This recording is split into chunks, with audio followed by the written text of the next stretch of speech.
पहुंचे। पिता को देखकर मन में बड़ी पीड़ा हुई। मां, पिता के दुख का कारण क्या है? कैकेयी ने कहा, तुमसे प्रेम ही इनके दुख का कारण है। तो मैं क्या कर सकता हूं जो इनका दुख दूर हो जाए? बोले, अगर तुम वन को चले जाओ तुम्हारे पिता की पीड़ा दूर हो जाएगी। राम जी कहने लगे, वह पुत्र बड़ा भाग्यशाली होता है जो अपने पिता के दुख को दूर करने का कारण बने। धर्म धुरी ने विषय रस रूखे, धर्म की धुरी है राम। दौड़े दौड़े गए मां कौशल्या के पास। मां कौशल्या प्रसन्न है, आरती उतार रही थी ठाकुर जी की। राम को देखा, दौड़ी दौड़ी आई, हृदय से लगा लिया।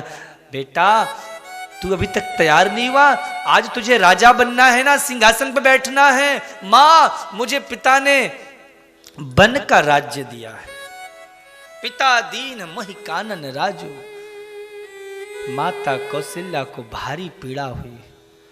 माता जानकी बगल में खड़ी हैं, जमीन पे पृथ्वी पर अपने नेत्रों को दृष्टिगोचर की हुई हैं। शरीर कांप रहा है, ना जाने प्रभु क्या फैसला लेंगे। राम जी समझाने लगे, पर माता जानकी जी ने कहा, सरकार, मेरे लिए तो ये वन ही अयोध्यापुरी है। समाचार जब लक्ष्मण पाए, व्याकुल बिलख तहां उठ धाये। जैसे लक्ष्मण जी को मिला समाचार, भैया वन को जा रहे, दौड़ लगा देते। भैया भैया, मैं भी चलूंगा आपके साथ। वह लक्ष्मण जिसने कभी राम का साथ नहीं छोड़ा, आज ऐसी विकट परिस्थिति में कैसे अपने भाई का साथ छोड़ सकता है? आजकल लोग महाराज सोचते हैं कि हम सुखी हो जाए, बाकियों का क्या करना। लेकिन लक्ष्मण बोला, भैया, लक्ष्मण का अस्तित्व, लक्ष्मण की पहचान अपनी कुछ नहीं है। लक्ष्मण की पहचान तो केवल राम है, आपका नाम है। मेरे जीवन का और कोई लक्ष्य नहीं है, मेरे जीवन का और कोई प्राप्ति का उद्देश्य भी नहीं है। मेरा उद्देश्य केवल एक ही है कि मैं अपने भाई के किसी काम में आ जाऊं। बोले, भैया लक्ष्मण, मेरे साथ चलोगे तो नगर कौन देखेगा? लक्ष्मण जी बोले, मैं नहीं जानता नगर को, मैं नहीं जानता माता पिता को, मैं नहीं जानता परिवार को, मैं नहीं जानता मित्रों को, मैं केवल आपको जानता हूं। मेरे माता पिता तो केवल राम और सीता हैं। मेरे माई बाप केवल राम सीता, मैं सिवा राम सीता के और किसी को नहीं जानता हूं भैया। अच्छा, एक काम करो, तुम मां से आदेश लेके आ जाओ। लक्ष्मण जी दौड़ पड़े और जैसे लक्ष्मण जी माता उर्मिला के पास गए,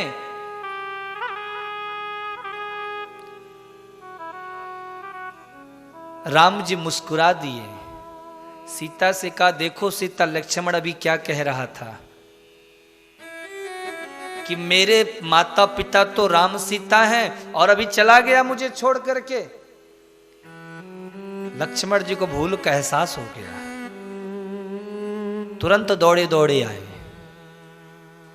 पूछा आदेश ले आए? बोले, प्रभु आदेश लेने नहीं गया था मैं तो कहां गए थे? बोले, मैं माता सुमित्रा को, जो मेरी मां है, मैं माता सुमित्रा को बताने गया था कि मैं अपने माँ बाप के साथ, अपने माता पिता के साथ वन को जा रहा हूं। मैं बताने गया था माता सुमित्रा को, आदेश लेने नहीं। सुमित्रा जैसी भी मां होना बड़ा कठिन है महाराज, जिसने अपने दोनों पुत्रों को यही उपदेश दिया था कि एक बेटा मेरी राम की सेवा में रहेगा तो दूसरा बेटा मेरा भरत की सेवा में रहेगा। सुमित्रा ने कहा, लक्ष्मण, मुझे प्रसन्नता है कि मैंने तुझे अपने गर्भ से जन्म दिया। दोनों भाई बन को चलने लगे, सुमंत्र रथ में बिठाया, पूरी अयोध्या वासियों की भीड़ लग गई। राम, अयोध्या छोड़कर नहीं जा सकते, तुम जाओगे तो हमारे प्राण भी जाएंगे और नहीं तो हम भी साथ में जाएंगे। सारी अयोध्या राम के साथ चल रही है। दशरथ व्याकुल हैं। आज ऐसी महाराज दशरथ की हालत है कि सब कुछ आंखों के सामने हो रहा है पर कुछ कर नहीं पा रहे।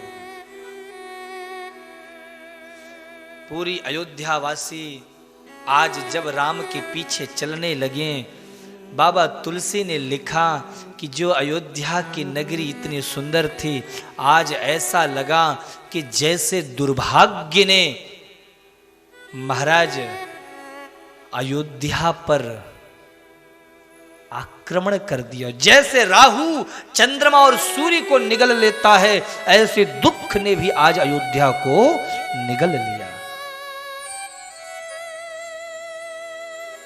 राम वन को चले, सबको समझा रहे हैं, लेकिन एक बार मन करता भी है, राम कह रहे हैं, हमारे महाराज कह रहे हैं, क्योंकि याद रखना,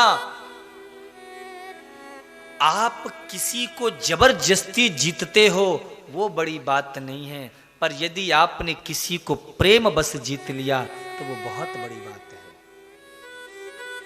राम का प्रेम जैसी याद आता है वो वापस घर से चल देते हैं राम के समीप। ऐसी मनस्थिति थी महाराज कि आज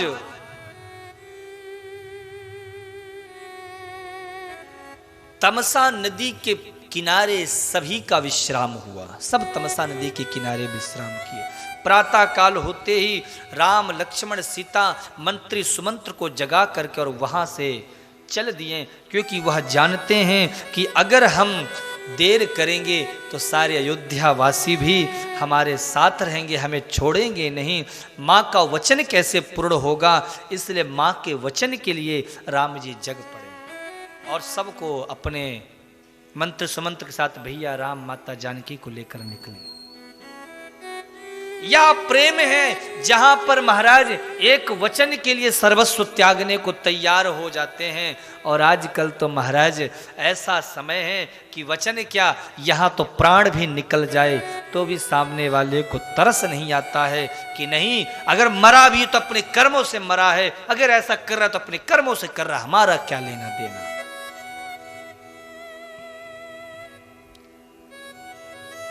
प्रभु गंगा तट पर आए और जैसी गंगा तट पर आए मंत्री सुमंत्र को विदा किया। मंत्री सुमंत्र ने समझाया, लेकिन वो जानते थे राम नहीं लौटेंगे, क्योंकि राम धर्म के धुरी हैं। तो जानकी को कहते हैं, बेटी मैं तेरे पिता जनक की तरह हूं, राम नहीं जा रहा है, तू तो कम से कम चल, मैं समझा लूंगा। क्योंकि वो जानते थे कि अगर इनमें से कोई नहीं आया तो महाराज के प्राण नहीं सुरक्षित रहेंगे। लेकिन जब कोई वापस लौटने को तैयार नहीं हुआ तो मंत्री सुमंत्र चल दिए। मंत्री सुमंत्र की दशा क्या कहें, बाबा ने तो कहा वो जो घोड़े हैं वह भी महाराज उनके भी नेत्रों से अश्रु प्रवाहित हो रहा है, वह भी राम को नहीं छोड़ना चाहते हैं, वह भी नहीं चाहते कि हम राम से बिलग हो, वो भी कहना चाहते सरकार हम आपकी सहायता करेंगे। कहां आप यहां मुनियों जैसा वेश, चरणों में पादुका नहीं, कोई श्रृंगार नहीं, जटाओं का मुकुट बना है, सरकार कहां आप नंगे पांव इस कंटका किरण मार्ग में चलेंगे। पायन पखुरी गरी जई हैं, ये वही चरण हैं जिस पर मिथिलावासी कहते कि इन पर फूलों की पंखुड़ियां न गिर जाएं। ये कोमल चरण कैसे इस कठोर निर्जन वन की तपते हुए कंटका किरण मार्ग को सहन कर पाएंगे। अरे प्रभु, आपको यदि खुद पर दया नहीं आती तो हमारी मां जानकी पर तो दया करो, जिनके चरण अति कोमल हैं। हम आपके साथ चलेंगे, लेकिन समय की अपनी महिमा सुमंत्र चले। राम जी गंगा जी के तट पर आए, बोलिए राघवेंद्र सरकार के। मांगी नावे न केवटुआना, मांगी नावे न केवटुआना। कहाँ ही तुम्हारे मरम में जाना, काहे तुम्हारे मरम में जाना। चरण कमल रज कहूँ सब कहाई, मानुष कर मोर कछुआई। छुअत शिला भई नारी विशेखे, छुअत शिला भई नारी सुहाई। पाहन तेन